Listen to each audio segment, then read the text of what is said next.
자, 우선 성경 한 두 군데만 찾아봅시다. 우리가 지난주에도 잠깐 언급을 했는데, 마서 7장 247면, 신약 성경 247면입니다. 자, 1절에서 6절까지 정도 한번 읽어볼게요. 형제들아, 내가 법하는 자들에게 말하노니, 너희는 그 법이 사람들이 살 동안만 그를 주관하는 줄 알지 못하느냐. 남편 있는 여인이 그 남편이 생전에는 법으로 그에게 매인바되나 만일 그 남편이 죽으면 남편의 법에서 벗어나느니라. 그러므로 만일 그 남편이 생전에 다른 남자에게 가면 음녀라. 그러나 만일 남편이 죽으면 그 법에서 자유롭게 되나니 다른 남자에게 갈지라도 음녀가 되지 아니하느니라. 그러므로 내 형제들아 너희도 그리스도의 몸으로 말미암아 율법에 대해서 죽음을 당하였으니 이는 다른이 못 죽은 자 가운데서 살아나신 이에게 가서 우리가 하나님을 위하여 열매를 맺게 하려 합니다.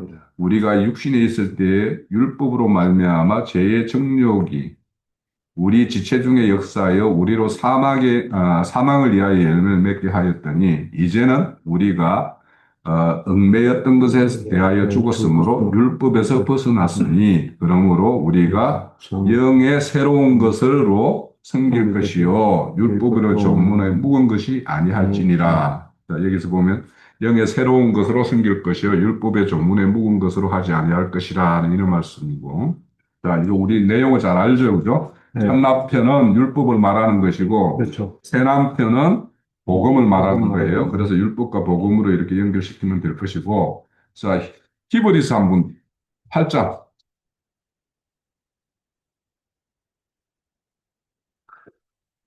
8장 1절에서부터 몇 절 좀 읽을게요. 자, 신약성경 360면입니다. 자, 지금 우리가 하는 말의 요점은 이러한 제사장이 우리에게 있다는 것이라. 그러면 이제 여기에서 제사장이라는 것은 대제사.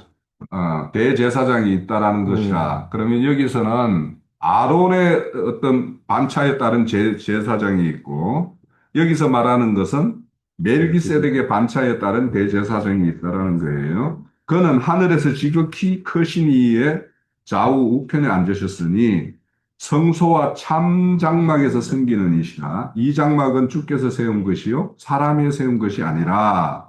자, 여기에서 주께서 세운 장막이 있고 사람이 세운 장막이 있다라는 거예요. 그러면 아론의 반차는 뭐예요? 사람이 세운 장막을 말할 것이고 이제 멜기세덱의 반차에 따르는 예수 그리스도가 세운 것은 참장막으로서 하나님이 세운 거죠. 그러면 제사장마다 예물과 제사로 드림을 위하여 세운 자니 그러므로 그도 무엇인가 드릴 것이 있을 것이라 할지니라. 아론의 반차에 따라서 드리는 제사가 있을 것이고 멜기세덱의 반차에 따라서 드리는 제사가 있을 거란 말이에요. 그죠? 자, 예수께서 만일 땅에 계셨더라면 제사장이 되지 아니하였을 것이나 그분이 땅을 떠났죠, 이제 그죠? 육신의 몸을 입고 이 땅에 오셨다가 그가 아론의 반차의 마지막 완성시키는 제물로 이렇게 드려짐이 된 거죠. 그렇죠. 그래서 따라서 율법에 따라 예물을 드리는 제사였습니다. 그들이 섬기는 것은 하늘에 있는 것의 모형과 그림자라. 그러면 지금 율법의 어떤 장막, 모세가 세운 그 장막에서 드리는 것은 다 하늘의 모형과 그림자죠. 그죠? 자, 지라 하심이라. 이르시되 산과 모든 것을 산에서 내게 보이신 본에 따라 지으려 하셨느니라. 이거는 이제 모세가 이제 이렇게 지은 어떤 장막을 말한 것이고. 그러나 이제는 이제 전환이 되는 거죠. 그러나 이제는 그는 더 아름다운 직분을 얻으셨으니 그는 더 좋은 약속으로 세우신 더 좋은 언약의 중보자이시라 이런 말씀이 있어요. 그래서 오늘 우리 말씀에도 보면 합평의 언약이라는 것이 이사야서 54장에 등장하죠. 그러면 합평의 언약 이전에 다른 언약이 있었던 거예요. 반드시 선악을 알게 하는 열매를 먼저 먹어야 되는 거예요. 그걸 먹은 다음에 참 생명의 나무의 열매를 먹어야지 그 열매가 무엇인지를, 선악을 알게 하는 열매가 무엇이고 생명을, 나무의 어떤 열매가 무엇인지를 아는 거예요. 그걸 알아야지 우리가 호세아서에 보면 하나님, 우리가 하나님에 대해서 아는 걸 원한다고 그랬잖아요. 그래서 그렇게 참 많은 것을 우리에게 이제 요구하는 것이고, 자, 그래서 우리가 지난주에 보면, 4절에 보면, 네가 수치를 당하거나 놀라지 말라, 내 부끄러움을 보지 아니할지라, 네가 젊었을 때 수치 있죠. 이것이 뭐냐 하면, 우리가 종교계 이렇게, 세상에서 나와서, 출애굽을 했죠. 그렇지만은 그 다음에 있는 것은 강약길이에요. 강약교회라고 하죠. 사도행전에 보면. 그 강약교회에서 행하는 것이 뭐냐 하면, 금방 그림자이고 모형인 것, 율법의 어떤 제사, 아론에 따른 제사. 그래서 모세의 인도에 따라서 강약기를 행했잖아요. 그죠? 그렇죠. 그런 것처럼 그런 그 가정이 젊을 때 우리의 어떤 수치로서 인식이 돼야 되는 거예요.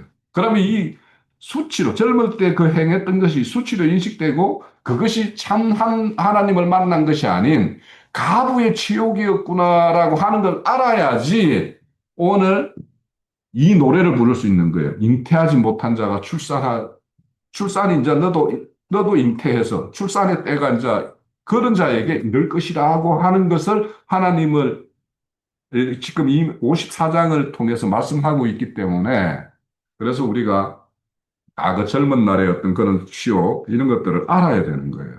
그래서 그 안자들이 뭐예요? 거기를 떠나왔죠. 그죠? 네. 떠나온 걸 51장 다시 한번 가봅시다. 이사야서 51장 1절. 그거 보면 벌을 따르며 여호와를 찾아 구하는 너희는 내게 들을지어다.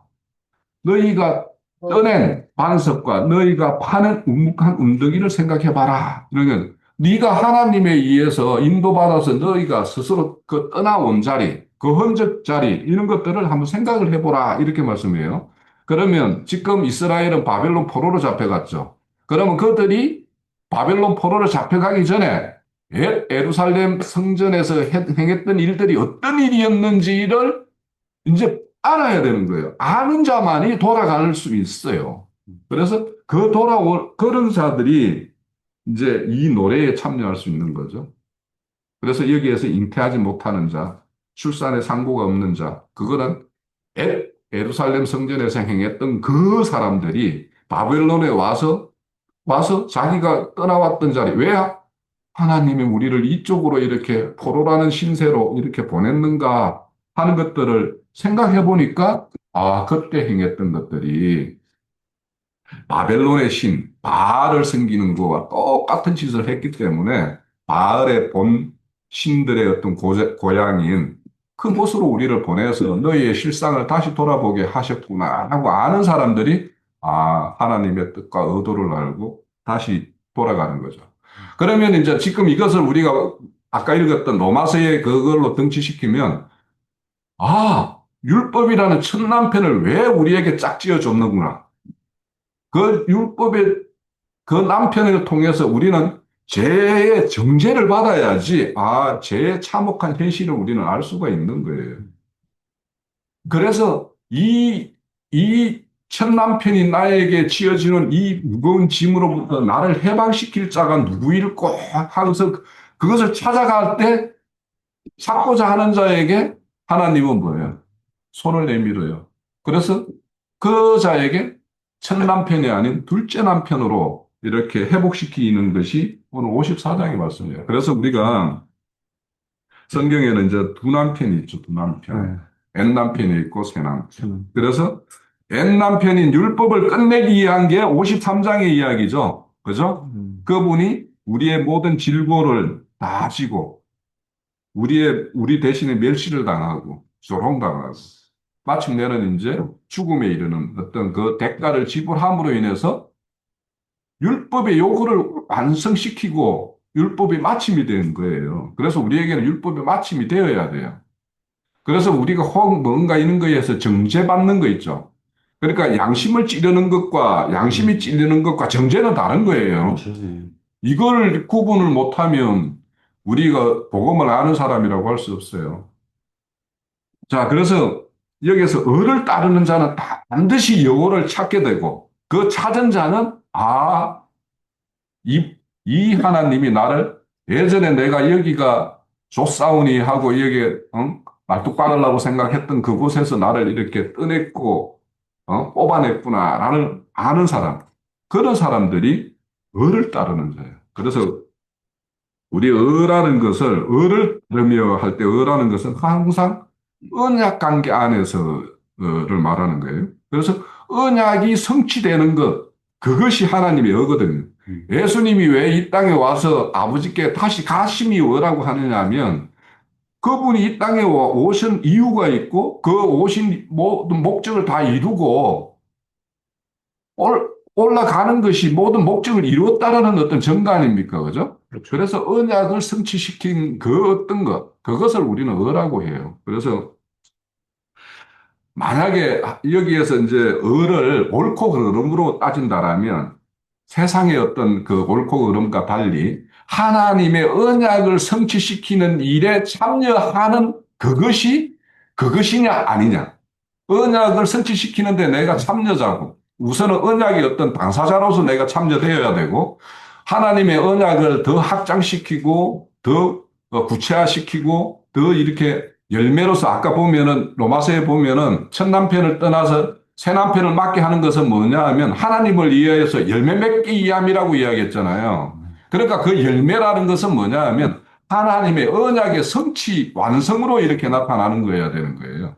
그러니까 그 언약의 성취 완성은 내 개인적으로도 완성도로 나아가야 되고 그리스도의 몸이라는 교회의 어떤 이 거룩한 무리들을 위해서도 자기가 기여하고 거기에 참여하는 자가 되어야지 그 언약을 성취시키는데 열매로서 이렇게 나타나는 거예요. 그래서 우리가 그런 어떤 두 가지 측면을 우리가 늘 생각을 해야 되고 그래서 우리가 이미 세상에서 나온 어떤 출애굽을 했고 강약길을 행하는 것은 반드시 가나안을 들어가기 위해서 강약길이라는 것이 있는 것이지 내가 강약길을 헤매고 있으면서 나는 하나님께 할 바를 다 하고 있다라고 하면 오해인 거예요. 이거보다 더 큰 오해가 없어요. 그러니까 오늘날 기존의 어떤 기독교계에서 이렇게 행하는 것들은 가만히 보면 다 강약길에서 행하는 그런 제사를 지내고 있어요. 날기에 따라, 날과 절기에 따라서 제사도 지내고 뭘 하고 무슨 제물이라고 해서 짐승을 대신하는 어떤 뭔가 이런 금이나 은이나 이런 것들로 이렇게 드리는 걸로 대신하고 있는 것 뿐인 거죠. 그러니까 그런 걸 하고 있으면서 내가 가나안 땅에 들어가 있다라고 생각하는 어떤 그 어떤 착각. 이거 모든 사람들이 여기에 다 착각을 하고 있는 거죠. 그래서 우리는 어, 지금 그러니까 천남별 율법적 신앙, 종교적 신앙 그런 것들을 종교적 체계 안에 있는 어떤 이것을 다 강약교회를 이루고 있는 모습이니까 우리는 그런 강약교회에 있는 자들에게 대해서 거기가 아니라 우리가 갈 곳은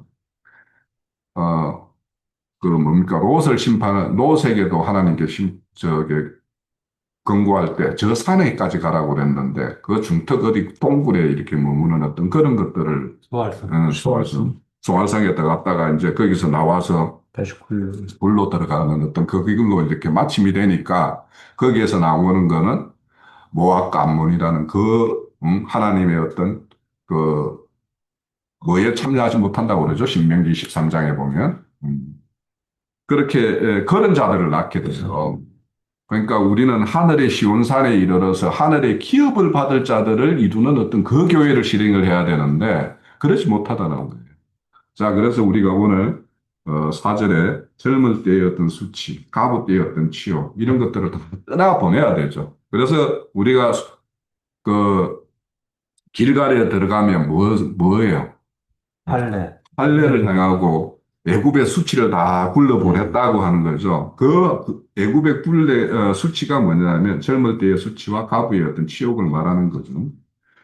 자, 하나님께서는 그러면 이제 첫 남편과 첫 가부에 대해서는 이 정도로 하고 그래서 우리는 첫 남편을 떠나서 참 남편이신 새 남편을 맞이하는 어떤 그런 교회 실행을 해야 되는 것이고 그런데 하나님께서 왜 이렇게 6절에서 8절까지 잠시 너희를 버림바와처럼 이렇게 하셨는가 하는 것에 대해서 우리가 좀 생각을 해볼 필요가 있겠다 싶어요. 자, 그 그 말씀을 제가 좀 정리를 했었는데,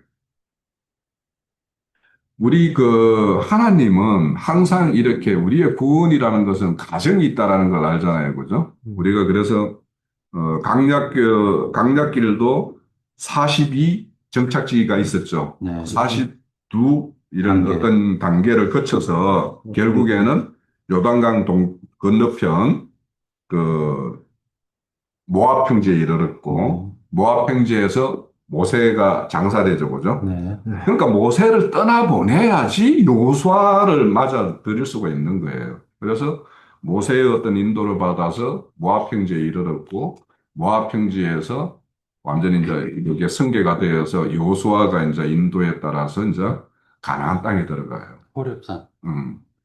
가나안 땅에 들어가는데 그 가나안 땅에 진입하기까지의 어떤 그 과정들이 반드시 필요해요. 그래서 여기에 보면 어릴 때에는 아내가 되었다가 버림을 받은 자인 것처럼 이렇게 말씀하시는 것은 우리 그 갈라디아서 4장을 한번 찾아볼게요.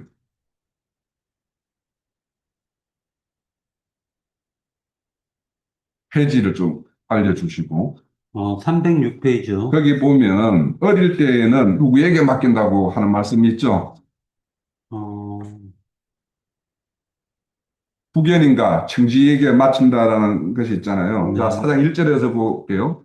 내가 또 말하노니 유업을 이을 자는 모든 것이 주인이나 어렸을 동안에는 종과 다름이 없어서 그러니까 종과 다름의 어떤 것이 뭐예요? 율법 신앙이 네. 종과 다름없는 어떤 신앙을 하는 거잖아요. 그렇죠. 그 아버지가 정한 때까지 네. 후견인과 청지기 안에 있나니 여기서 후견인과 청지기가 뭐예요? 율법이죠. 네. 율법 아래 있게 하는 거예요. 이와 같이 우리가 어렸을 때는 이 세상의 초등학문 아래에 있어서 종로를 하였더니 때가 차면 그러니까 이제는 그 뭔가 강약교회를 끝내고 여호수아에 의해서 가나안 땅에 가서 전쟁을 치를 때가 이르는 때가 있다라는 거예요. 때가 차면 이들을 보내서 여자에게서 나게 하시고 율법 아래에 나게 하신 것은 율법 아래 있는 자들을 속량하시 우리를 아들의 명분을 얻게 하려 하심이라 이렇게 되어 있죠. 네. 그러니까 우리가 아들로서 유업을 받을 걸로 하나님은 세상으로부터 불렀어요. 그러면 세상에서 불러서 아들로서, 참 아들로서의 어떤 그런 가정을 거치는 것이 강약기를 행하게 하는 거예요. 그러면 참 아들의 명분을 얻어서 이제는 할 일이 뭐냐 하면 가나안 가서 기업을 이렇게 쟁취하는 일을 해야 되는 거죠. 네. 그래서 이런 가정을 이렇게 말을 해요. 그래서 잠시 율법 아래 두는 것. 그래서 우리 오늘 이사야서 54장에서는 어릴 때에는 아내가 버림받은 것과 같이 이렇게 내버려 두는 거예요. 아버지가 후견인과 청지기에 붙이는 것과 똑같이 그렇게 하셨다가 이제는 그를 때가 차면 그러니까 바벨론에서 70년 때가 차면 그를 불러내는 것과 똑같이 지금 때가 차면 후견인과 청지기에서 벗어나게 해서 이제 참 하나님을 만나 그러니까 지금 새 남편을 만나서 이제 가나안 전쟁을 할 수 있는 어떤 그런 걸로 이렇게 인도하시는 것을 말씀해요. 그래서 항상 하나님은 이렇게 잠시 잠깐 뭐 70년이라고 하면 우리가 보면 짧은 시간은 아닌 것 같지만 하나님으로 볼 때는 뭐 천년이 하루라 같이라고 했으니까 그런 짧은 동안 이렇게 버림받는 거 이런 것들을 우리 각자의 어떤 생에서도 내가 하나님으로부터 버림받은 것과 같은 뭐 그런 느낌을 받았을 때가 있죠. 그런 것들을 이렇게 생각을 하시면 되고 그런데 그것은 뭐냐 하면 영원한 하나님의 국률과 자비가 무엇인지를 알게 하기 위해서예요. 그러니까 하나님이 뭔가 징벌을 하는 것은 우리 그 히브리서 12장에 보면 아들이면은 징계가 없을 수가 없다라고 말씀하잖아요. 사천제. 그러니까 사생자, 그러니까 징계가 없으면 사생자라고 그랬어요. 그러니까 아버지는 반드시 아들을 바르게 훈육하기 위해서는 그 어떤 잘못에 대해서 징계를 하고 바른 길로 인도하는 것은 너무도 당연해요. 그런데 그것이 커서 보면 그때 아버지의 어떤 그런 징계나 책망이라는 것이 돌이켜서 이렇게 커서 보면은 그게 사랑이었다라고 우리는 다시 이렇게 부모의 어떤 사랑이었다고 기억하듯이 그래서 그런 거죠. 자, 그런 것을 말씀을 해요. 그래서 하나님의 그 노여움은 잠깐이고 그 은총은 평생이라. 시편 30편 5절에 보면 그런 말씀이 있어요. 자, 그런 것처럼 그런 것이 있고 그런 과정을 잘 하나님이 후견인과 청지기에 거쳤고 또 여호수아의 인도에 따라서 그 가나안 땅 가서 자신이 그 가나안 족속들을 멸하는 일에 잘 이렇게 그 수행을 하면 하나님이 어떤 걸로 보상을 하시느냐 그거를 이사야서 61장을 가볼게요. 61장 7절에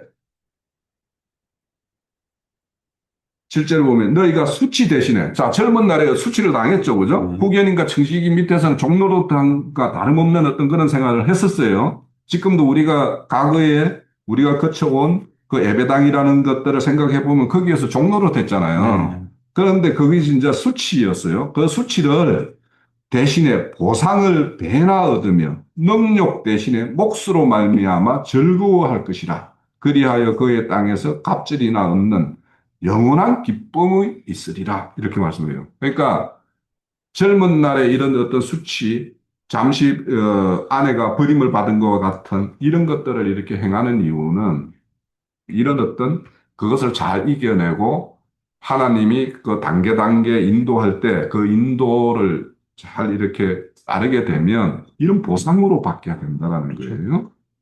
자, 그러면서 이제 약속을 하죠. 너희들이 이렇게 그 바벨론으로 지금 버림받은 것과 같지만 다시 이렇게 회복시킬 것인데 그 회복시키는 것을 이제 어떻게 말을 하냐 하면 노아의 홍수에 비유해서 이제 이렇게 말씀을 해요. 노아의 홍수, 하나님의 어떤 그 진노, 그런 거에 의해서 이렇게 심판을 행했지만 그때 살아남은 노아의 가족에게는 맹세를 했잖아요. 그죠? 그 무지개 언약으로 네. 다시는 너희들을 이 물의 넘침으로 심판하지 않겠다라고 이렇게 말을 해요. 그러면서 이제 10절에 보면 산들이 떠나며 언덕들이 옮겨질 것이다. 나의 자비는 내게서 떠나지 아니하며 나의 화평의 언약이 흔들리지 아니할 것이다. 이렇게 말씀을 해요. 자, 이 말씀을 한번 이렇게 찾아보려면 이 말씀은 히브리서 12장으로 한번 가보세요.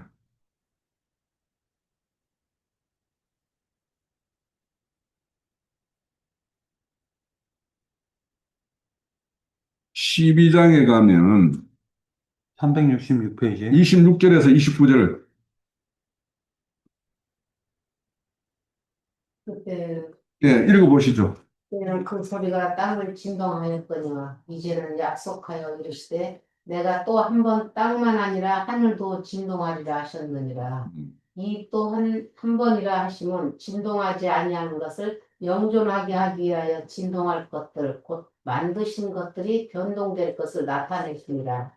그러므로 우리가 흔들리지 않는 나라를 받았은즉 은혜를 받자. 이로 말미암아 경건함과 두려움으로 하나님을 기쁘시게 섬길지니 우리 하나님은 소멸하는 분이십니다. 예.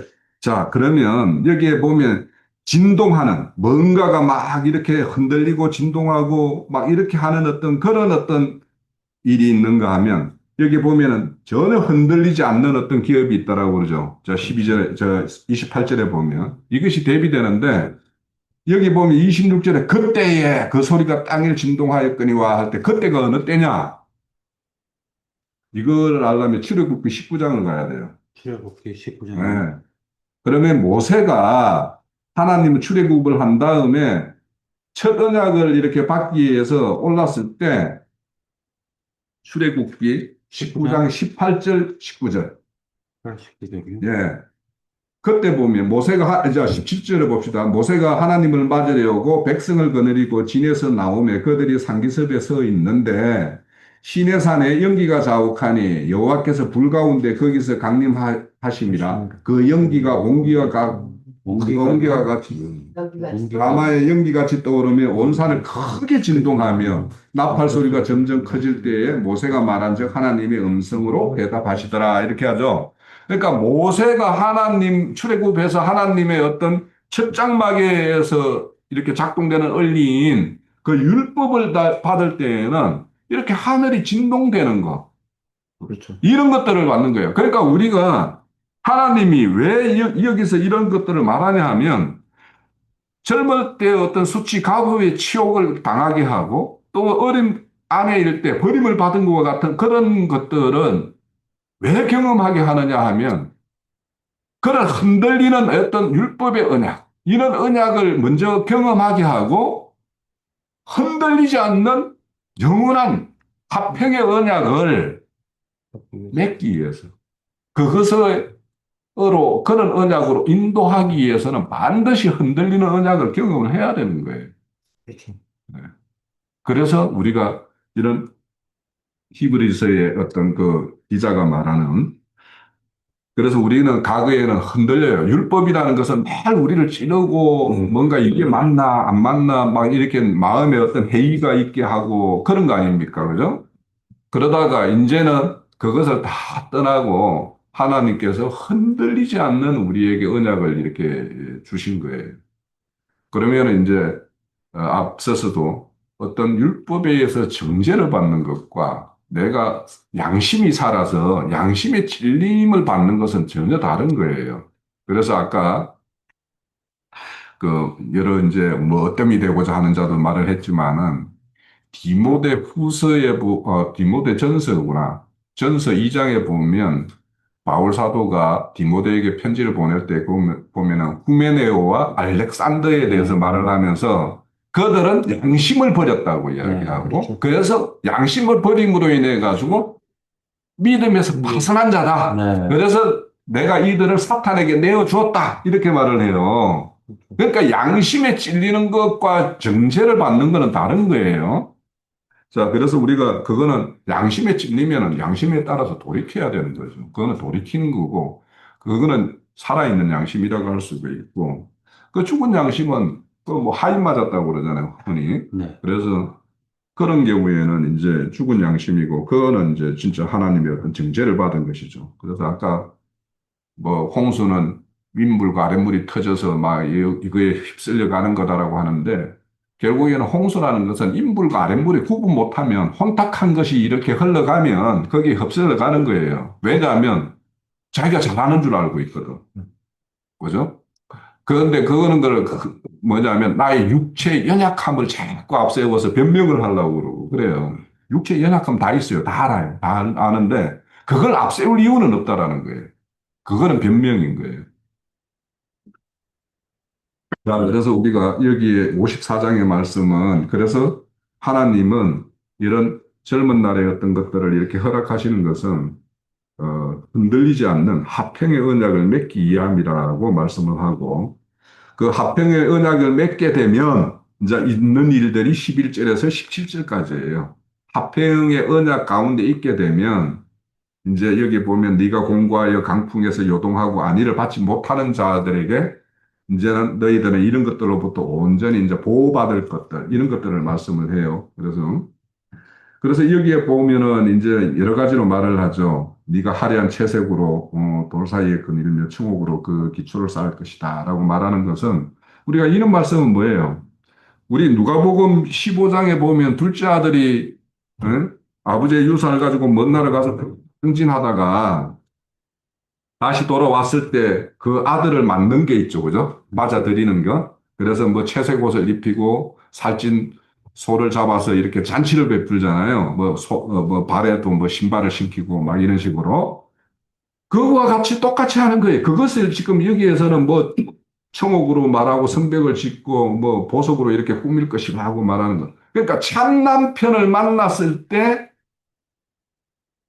그 우리의 내면 세계에서 일어나는 일들을 이렇게 말씀하고 있는 거예요. 그러니까 옛 남편과 함께 있을 때는 이런 것이 지어지는 것이 아니라 늘 내 옛사람의 막 흔적들, 이런 것들만 짓게 되는 거죠. 자, 이런 것들을 우리가 이제 좀 이렇게 볼 수가 있고요.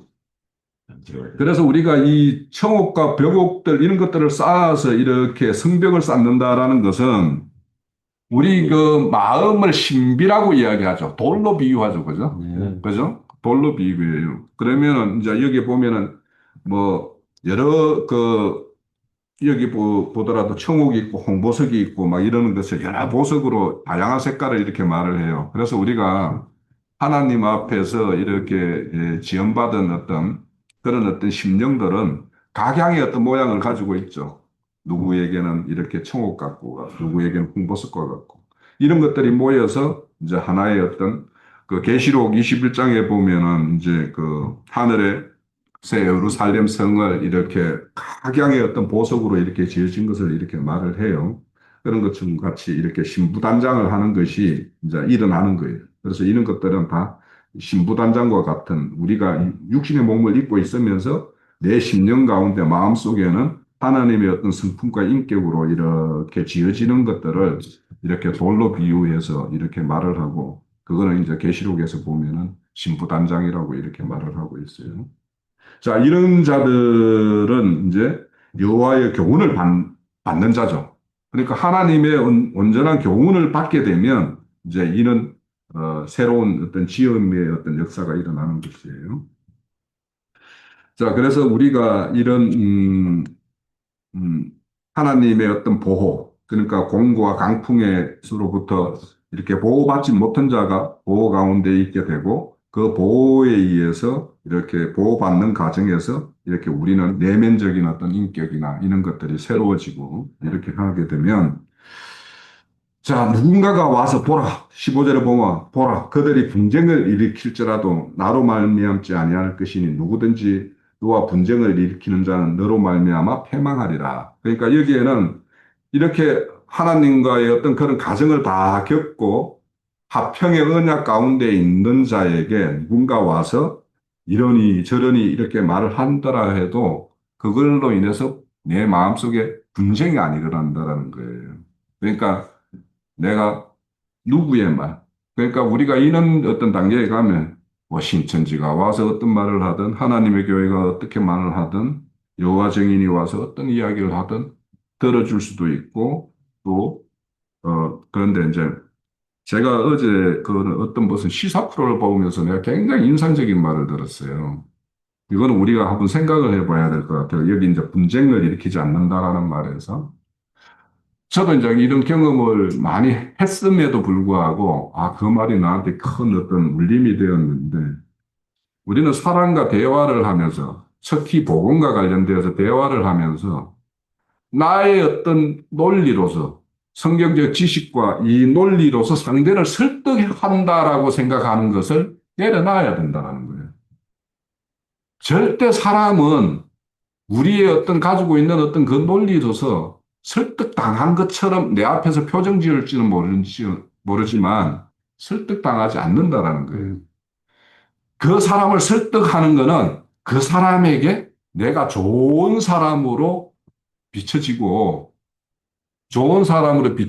자기에게 아, 해보다는 도움이 되는 사람이라고 느껴질 때 그 사람하고는 이 벽이 그친다라는 거예요. 그래서 우리가 우리의 어떤 높은 어떤 성경 지식 가지고 그 사람들을 잠시 이렇게 이렇게 뭡니까? 뭐, 압제한다, 제압한다. 그 말이 맞겠네. 제압하는 것처럼 보이지만 그 사람은 내가 오늘 저 사람에게 제압하겠다라고 생각할 뿐이지 설득은 안 당한다라는 거예요. 그러니까 우리가 상대에게 어떤 좋은 사람으로 우선은 비춰져야지 그 사람과의 어떤 장벽이 이제 거기서부터 이제 하나하나씩 그거를 대하여 가는 과정이고 그거는 긴 시간이 필요하다는 거예요. 그래서 우리가 여기에서 이제 이런 것들을 또 생각을 여기에 분쟁을 일으킬지라도 우리가 그 사람이 시비를 걸어오더라도 뭐 그냥 그걸 시비라고 생각 안 하면 그 사람은 시비를 거는데 시비가 안 되는 거죠. 그래서 우리가 이런 것들도 어째 보면 위에서 말하는 대로 이런 과정들을 다 거쳐서 뭔가 이렇게 폭이 이렇게 깊어지고 넓어지게 되면 이런 것들이 이제 될 거라는 생각이 들어요.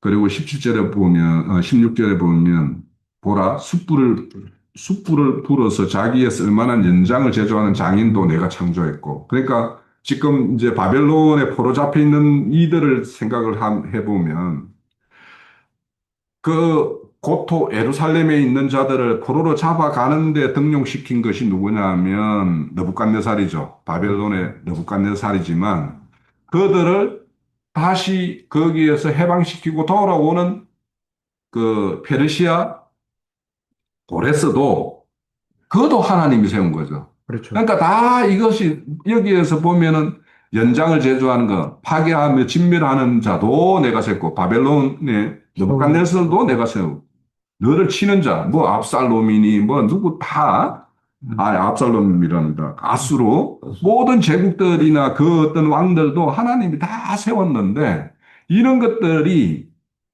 내가 요동치는 앞에 요동하는 어떤 그런 언약 관계에 있으면 그것이 나에게 직동이 되지만 바벨론 왕이나 아수르 왕이나 이런 자들이 나를 침해할 수 있지만 그것을 다 떼내서 이제 하나님의 어떤 화평 언약 가운데 있게 되면 그런 자들이 와서 나를 아무리 어떻게 하더라도 나를 어찌할 수 없다라는 거예요. 그것이 뭐냐면 실질적으로 하나님이 그를 온전히 보호하는 어떤 거예요.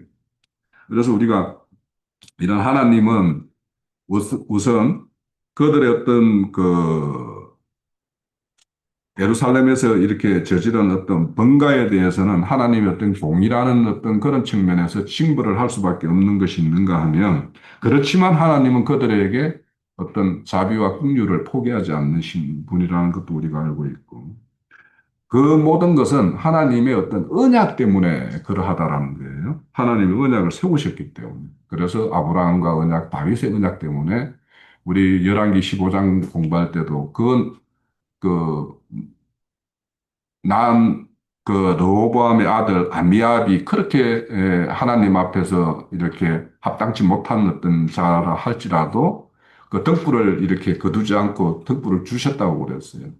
그래서 그 등불로 온 것이 아사 왕이에요. 그 아들 아사 왕. 아사 왕은 다윗과 마음이 이렇게 같았다라고 평가해요. 그러면 하나님께서는 장 이렇게 그 남주다 하나님의 어떤 그런 생명 계대를 이렇게 쭉 흘러보내는 그 가중에도 하나님에게 합치되는 어떤 왕이 있는가 하면 그렇지 못한 왕들이 이렇게 에, 반복의 역사를 이렇게 펼치는 것은 우리에게 교훈하는 거예요, 결국에는.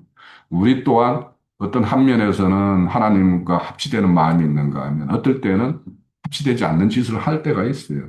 그러면 그때마다 우리는 그런 어떤 살아있는 양심으로 통해서 그걸로부터 이렇게 돌이키고 이렇게 했을 때는 하나님이 이렇게 온전히 그런 보호장막 가운데 있게 해서 하나님 자신의 어떤 참 아내로서의 어떤 그 신부로서의 어떤 단장 이런 것들을 이렇게 하심을 이렇게 말씀을 해요.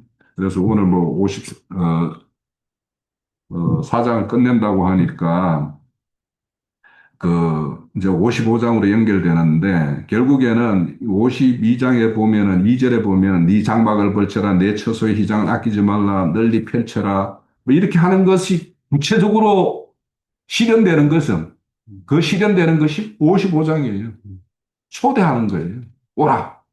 그러니까 어딘가에 가서, 그러니까 지금은 이제 이 시대는 뭐냐 하면, 54장의 어떤 그런 역사적인 걸로 보면, 혈통적 이스라엘의 어떤 그것이 이방인으로 넘어가는 어떤 그 시기를 또 말하는 건데, 55장에 이제 보면은 그 목마른 자, 하나님의 어떤 참남편을 만나지 못한 그런 이방의 어떤 모든 자들, 그들에게 이렇게 초대해서 실질적으로 54장 2절의 내용이 이렇게 하나님이 펼치라, 너의 장막을 펼치라 하는 것들에 실현되는 걸로 이렇게 연결됩니다.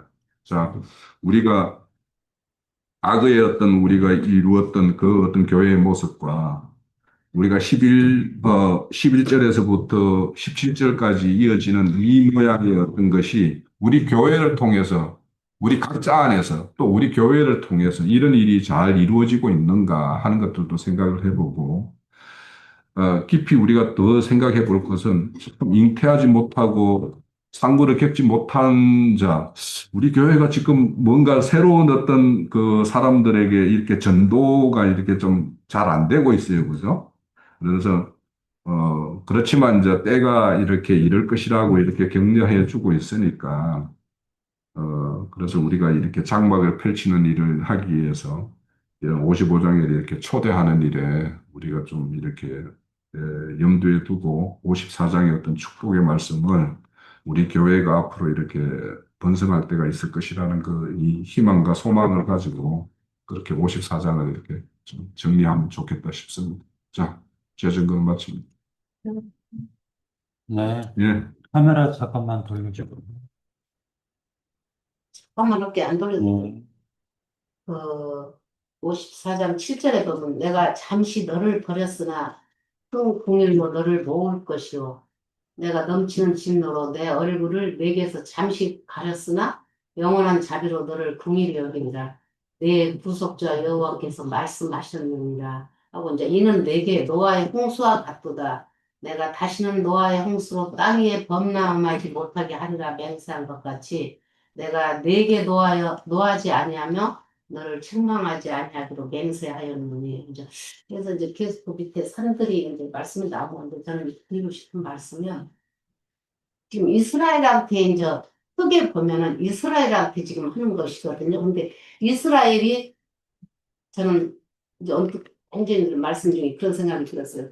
믿는 자가 모여서 이스라엘이 됐다. 이스라엘 나라가 됐다는 것을 좀 이렇게 보여줬어요.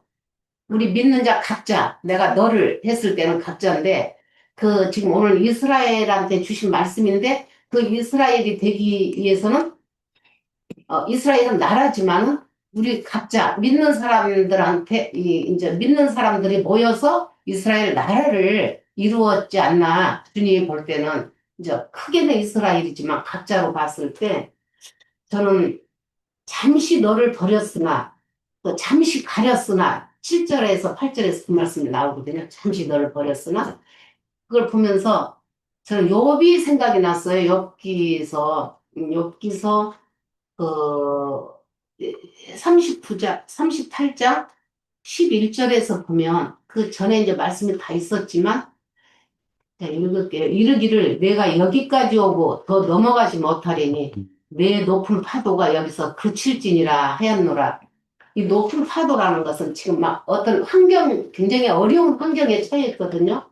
그랬으면 지금 여기서 잠시 너를 버렸다는 것은 욥을 잠시 버리고 다윗 왕도 잠시 버렸던 거잖아요. 다시 만들기 위해서 잠시 버렸으나 큰 긍휼로 너를 모을 것이요 잠시 가렸으나 영원한 자비로 너를 긍휼히 여기라 하는 것은 우리가 희망의 말씀으로 이제 저는 지금 저도 이제 어떤 그런 것 때문에 한 2주를 되게 신고를 했거든요. 근데 주님이 이런 말씀을 주시더라고요. 그랬을 때 여기서 9절에 보면 다시는 노아의 홍수로 땅에 범람하지 못하게 하리라 했던 것은 홍수는 완전히 묻혀버리면 죽는 거거든요.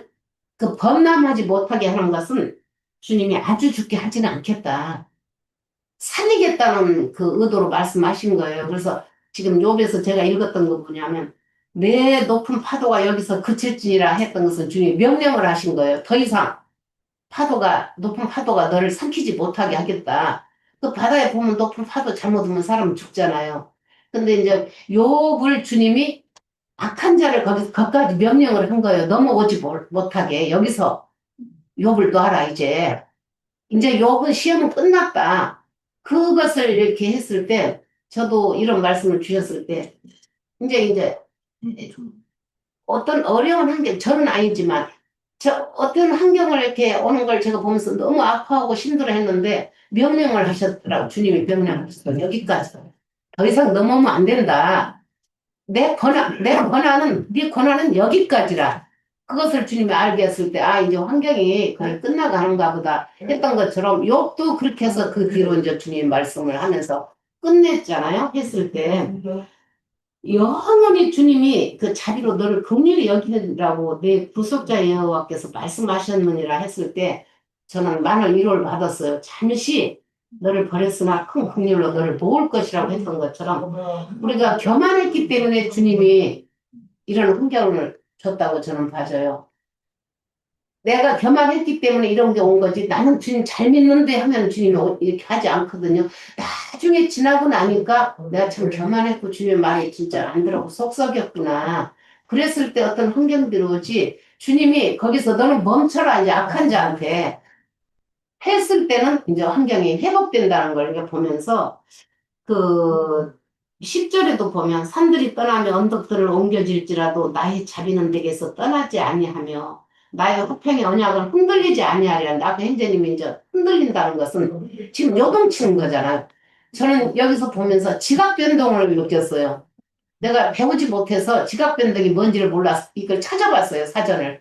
그랬더니 세상에서 지각 변동은 산이 바다가 되고 바다에서 산으로 될 수 있지만은 지진. 예, 지진인데 우리 영안에서 주님이 지진이 날 때는 지각 변동이 난다는 걸 주님이 알게 하더라고요. 제가 이게 지각 변동이 뭐지 했을 때 그러는데 제가 지각 변동을 되게 힘들었었어요. 저로 인해서 지각 변동이 아니고 이 자식으로 인해서 오는 그런 것 때문에 내가 너무 고통을 받았을 때 지각 변동이 막 진짜 이거 흔들리는데 어떻게 할 수가 없더라고요. 사람의 이렇게 마음이 심령이 지각 변동이 오면은 그건 주님이 멈춰줘야 되겠더라고요. 그래서 주님이 이거 오늘 이 말씀을 하면서 아 내가 여기까지다. 요한테 하신 것처럼 너 그 높은 파도를 멈출지니라 거기까지다. 했던 그 말씀을 강하게 주님이 주셨을 때 이제는 좀 멈추시겠구나 해서 오늘 좀 모르겠어요. 저한테는 도움이 돼서 이 말씀을 드렸어요. 예, 여기까지. 제가 빠뜨린 거 하나만 좀 말씀드릴게요. 자매님 말씀하고 이제 관련이 있을 것 같아요. 자, 우리 그 11절에 보면 너희와여 강풍에 요동하여 안위를 바치고 산자여 보라 하면은 앞으로 이제 이런 걸로부터 공고와 강풍으로부터 보호를 받게 해주겠다라는 뜻이겠죠. 네. 그 보호를 받는 것이 결국에는 이제 이렇게 단장시키는 거죠. 자, 요 말씀을 우리 빌립보서 한번 찾아봅시다. 빌립보서 4장에 보면 뭐 여기는 아주 유명하죠. 이 장은. 그런데 이제 그 장 중에서도 4절에서부터 보면 주 안에서 항상 기뻐하라. 내가 다시 말하노니 기뻐하라. 너희는 간용으로 모든 사람을 알게 하라. 주께서 가까우시리라. 6절, 7절에 좀 이제 봅시다. 아무것도 염려하지 말고 다만 모든 일에 기도와 간구로 너희 구할 것을 감사함으로 하나님께 아뢰라. 그리하면 모든 지각에 뛰어난 하나님의 평강이 그리스도 예수 안에서 너희 마음과 생각을 지키시리라. 그러니까 우리의 어떤 공고와 강풍, 나를 공고하게 만들고 강풍에 이렇게 요동하게 만든 거는 결국에는 내 생각과 마음이 지킴을 받지 못했기 때문에 사실은 공고와 강풍이 오는 거예요.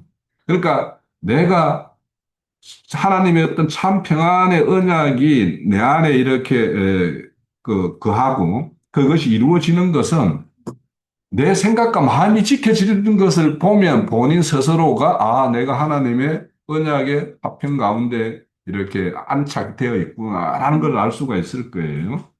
그래서 우리가 이렇게 생각과 마음을 지킴받는 것, 이거에 대해서 우리가 일상생활을 살면서 내 스스로가 이렇게 잘 되어 가는가. 그래서 아까 자매님이 저 바다의 물결의 어떤 한계를 정했다라고 하는 걸 말씀을 하는 거, 그것이 결국에는 어떤 생각과 마음의 어떤 그런 경계를 딱 지어서 그 경계 가운데 거하게 하고 하는 것이 이제 실질적으로 그런 것들이 하나의 어떤 모형일 텐데, 그래서 우리가 이제 새 언약, 그러니까 새 남편을 만나서 새 예루살렘으로 이렇게 지어가는 어떤 그런 하나님을 위하여 열매 맺는 것의 실상이 이와 같은 거예요. 그러니까 내 생각과 마음이 하나님에 의해서, 말씀에 의해서 이렇게 지키고 보호받고 경계가 뚜렷하게 이렇게 한계가 정해져 있는가, 이거에 의해서 이제 되어지는 것이니까 그런 걸 좀 이렇게 오늘 생각을 하시면 좋겠다 싶습니다.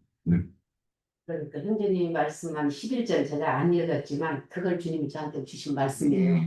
너 공고하며 광풍에 요방하여 안위를 받지 못한다. 보라 했을 때 내가 지각 변동이 심하구나. 그래서 그걸로 이제 주님이 살려주시더라고요. 그래서 이게 내 문제보다는 나의 자식 문제로 가장 힘들구나. 그걸 나 같으면은 그래도 견디는데 자식으로 오는 어떤 환경들이 오면은 막 지각 변동이 심한 걸 제가 이번에 느꼈거든요. 너무 고통스럽더라고요. 그래서 이거구나 했을 때 형제님이 그 말씀했는데 제가 그걸 읽지 않아서 차마 읽고는 제가 어떻게 다 이렇게 말을 표현하지는 못해서 그러나 이제 막 지금 살림을 좀 받았거든요. 오늘 이 말씀을 드렸어요. 네. 마음이란 의하의 영이에요. 그렇죠. 예. 여기서 마치도록 하겠습니다.